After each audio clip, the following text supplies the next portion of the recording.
नमस्कार. ग्रामगीता अध्याय 9 भाग 53. सामाजिक कार्य करत असताना नुसता उपदेश करून काम होत नाही. प्रचारक न बोलतासुद्धा आपल्या सद्वर्तनानं, मोहकपणानं, सेवाभावानं गावकऱ्यांची मनं जिंकू शकतो.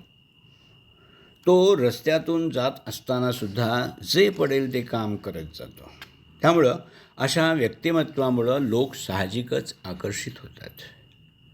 तो बोलका नसेल, त्याला व्याख्यानं देणं जमत नसेल, उपदेश करणं जमत नसेल, तरीसुद्धा पंडित लोकांपेक्षा गावकऱ्यांच्या मनात त्याच्याबद्दलच अधिक आपुलकी असते. आणि अशा प्रकारच्या व्यक्तीस ग्रामसुधारणा करू शकतात, देशाचा लौकिक वाढवू शकतात. रानटी फुलांची नावं माहीत नसली तरी ती आपला दरवळ पसरतच जात असतात ना, तसे या लोकांचे जगणे तशा प्रकारचे असते. मोठमोठे महाल, इमारती यांचा पायाच्या दगडावरच उभा असतो. पायाचा दगड हा कधीच दिसत नसतो, पण त्याचं महत्त्व कुणालाच नाकारता येणार नाही. राष्ट्राच्या उत्कर्षासाठी जे झिजतात त्यांची अवस्था ही अशी असते. सेवा केल्यामुळं आपल्यात सामर्थ्य येतं, जे बोलाल ते घडून येतं. लोकांचा एकदा का त्या सेवा करणाऱ्यावर विश्वास बसला की ती सेवा भगवंताच्या चरणी रुजू होते. मग त्याला कशाची उणीव असणार?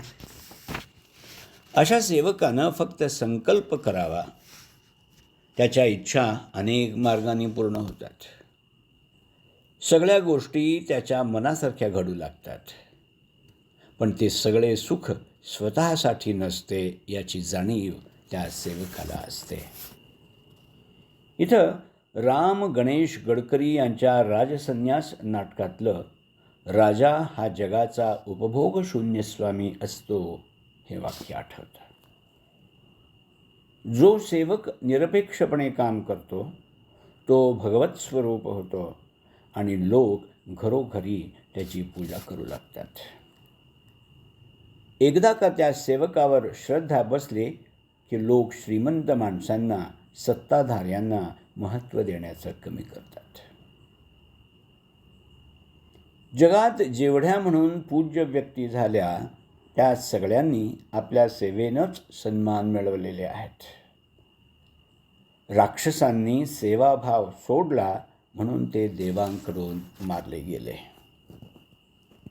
संत दामाजीनं प्रसंगी कोठार लुटून सेवा केली म्हणून स्वतः देवांनी येऊन त्याचं ऋण फेडलं. सत्कीर्ती मिळवायची असेल तर सगळी कर्तव्य पार पाडून तीर्थाटन आणि रानावनात संचार करून लोकांची सेवा करावी लागते. तीर्थक्षेत्रात दान, गरजू व्यक्तींना भोजन आणि यज्ञादी अनुष्ठानांसाठी लागणारा खर्च या गोष्टीसुद्धा सेवा म्हणूनच कराव्यात.